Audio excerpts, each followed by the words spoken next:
নমস্কার। আজ 15ই আগস্ট ভারত স্বাধীনতার ৭৯ বছর পূর্ণ করে ৮০তম বর্ষে পদার্পণ করছে।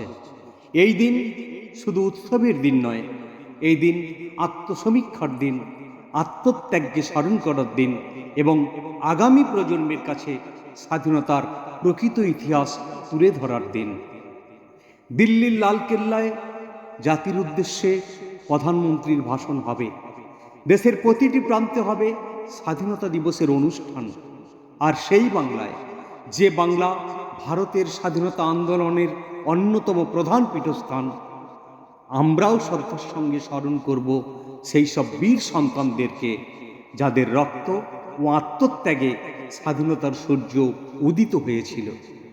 ক্ষুদিরাম বসু, প্রফুল্ল চাকি, বিনয় বাদল দীনেশ, ভগৎ সিং, রাজগুরু সুখদেব, বাল গঙ্গাধর তিলক, সিধু কানু, বিরসা মুন্ডা, আশফাকুল্লাহ খান, আব্দুল গফ্ফর খান, মাস্টারদা সূর্য সেন, প্রীতিলতা ওয়াদেদার, বীরেন্দ্রনাথ শাসমল, মাতঙ্গিনী হাজরা, মীরা আর্য ও ঝাঁসি রানী লক্ষ্মীবাই।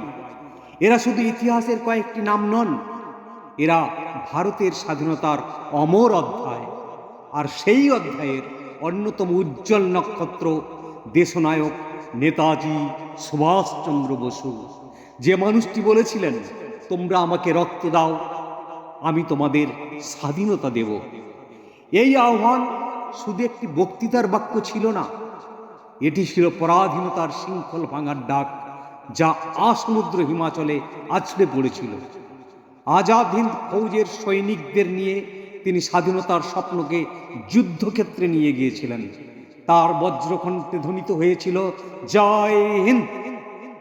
সেই জয় হিন্দ আজও ভারতের কোটি কোটি মানুষের হৃদয়ের ধ্বনি।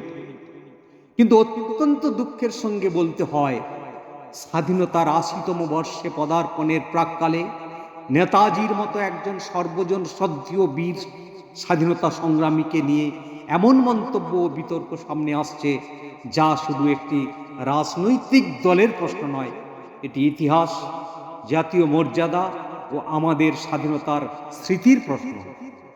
সাম্প্রতিক সময়ে রাজ্যসভার সাংসদ শ্রমিক ভট্টাচার্য ও নগেন্দ্র রায়, যিনি অনন্ত মহারাজ নামে পরিচিত, নেতাজি ও আজাদ হিন্দ ফৌজ সম্পর্কে অত্যন্ত বিতর্কিত মন্তব্য করেছেন বলে একাধিক সংবাদ মাধ্যমে ও সোশ্যাল মিডিয়াতে প্রকাশিত হয়েছে। তাদের বক্তব্যকে কেন্দ্র করে রাজনৈতিক বিতর্ক তীব্র থেকে তীব্রতর হয়েছে। আমি একটি সরল প্রশ্ন করতে চাই, রাজনীতি করুন, মতাদর্শের বিরুদ্ধে কথা বলুন, নির্বাচনে পরস্পরের বিরুদ্ধে লড়ুন, কিন্তু দেশের স্বাধীনতার জন্য জীবন উৎসর্গ করা একজন বীরকে অপমান করার অধিকার আপনাদের কে দিয়েছে? নেতাজি কোনো একটি দলের সম্পত্তি নন, নেতাজি কোনো একটি সম্প্রদায়ের সম্পত্তি নন, নেতাজি কোনো একটি রাজ্যের সম্পত্তি নন, নেতাজি সমগ্র ভারতের। তার স্মৃতিতে আঘাত মানে শুধু একজন ব্যক্তিকে আঘাত করা নয়, ভারতের স্বাধীনতার ইতিহাসের একটি অধ্যায়কে অসম্মান করা। আরেকটি কথা স্পষ্ট হওয়া দরকার, কেউ নেতাজির ইতিহাস নিয়ে গবেষণা করতে চাইলে করুন, প্রশ্ন তুলতে চাইলে তুলুন, ঐতিহাসিক দলিল সামনে আনুন, যুক্তি দিয়ে বিতর্ক করুন, কিন্তু ইতিহাসের বিচার আদালতের মতো নয়, মঞ্চের গর্জনে নয়, তথ্য, দলিল ও গবেষণার ভিত্তিতে হয়। সম্প্রতি নেতাজির মূর্তি ভাঙচুর বা তার প্রতি অসম্মানজনক আচরণের অভিযোগও সামনে এসেছে। এমন ঘটনা যদি সত্য হয়, তাহলে অপরাধী যে দলেরই হোক, যে মতেরই হোক, তার বিরুদ্ধে আইনানুগ ব্যবস্থা নেওয়া উচিত। প্রশাসনের কাজ প্রতিহিংসা নয়, আইনের শাসন প্রতিষ্ঠা করা। কারণ স্বাধীন ভারতের সবচেয়ে বড় শিক্ষা হলো, বন্দুকের জোরে নয়, আইনের শাসনেই গণতন্ত্র বেঁচে থাকে। গত কয়েকদিনের বিতর্কের প্রেক্ষিতে পশ্চিমবঙ্গ সরকার নন ম্যাট্রিক নগেন মানে স্বঘোষিত অনন্ত মহারাজের বঙ্গবিভূষণ সম্মান প্রত্যাহারের সিদ্ধান্ত নিয়েছেন বলেও সংবাদপত্রে প্রকাশিত হয়েছে। কিন্তু প্রশ্ন শুধু একটি পুরস্কার প্রত্যাহারে নয়, প্রশ্ন হলো, আমরা কি আমাদের ইতিহাসকে সম্মান করতে শিখেছি? আজ যারা ক্ষমতায় আছেন কাল তারা ক্ষমতায় নাও থাকতে পারেন। রাজনৈতিক দল আসবে যাবে, সরকার পরিবর্তন হবে, কিন্তু ক্ষুদিরামের ফাঁসির দড়ি, মাতঙ্গিনী হাজরার বুকের রক্ত, ভগৎ সিং, মঙ্গল পাণ্ডে, বিনয় বাদল দীনেশের সাহস, প্রীতিলতার আত্মবলিদান, সূর্য সেনের অমর সংগ্রাম এবং নেতাজির জয় হিন্দ, এসব কোনো সরকারের সম্পত্তি নয়, এসব ভারতের জাতীয় স্মৃতি।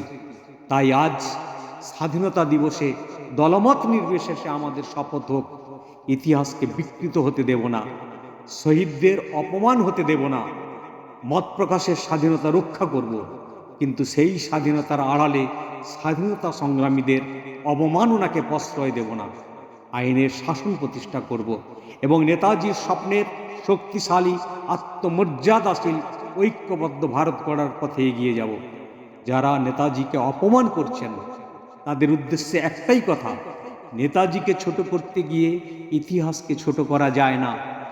সূর্যকে মেঘ দিয়ে ঢেকে রাখা যায়, কিন্তু সূর্যের আলোকে নিভিয়ে দেওয়া যায় না। নেতাজি ছিলেন, নেতাজি আছেন, নেতাজি থাকবেন ভারতের স্বাধীনতার ইতিহাসে এক অমর অগ্নিশিখা হয়ে। আজ 15ই আগস্ট সেই অগ্নিশিখার সামনে দাঁড়িয়ে আমরা উচ্চারণ করি, ক্ষুদিরাম অমর হোক, সূর্য সেন অমর হোক, প্রীতিলতা অমর হোক, মাতঙ্গিনী হাজরা অমর হোক, আজাদ হিন্দ ফৌজের বীর সৈনিকরা অমর হন, আর সর্বোপরি নেতাজি সুভাষচন্দ্র বসু অমর রহে। জয় হিন্দ, বন্দে মাতরম, বন্দে ভারতম। ধন্যবাদ।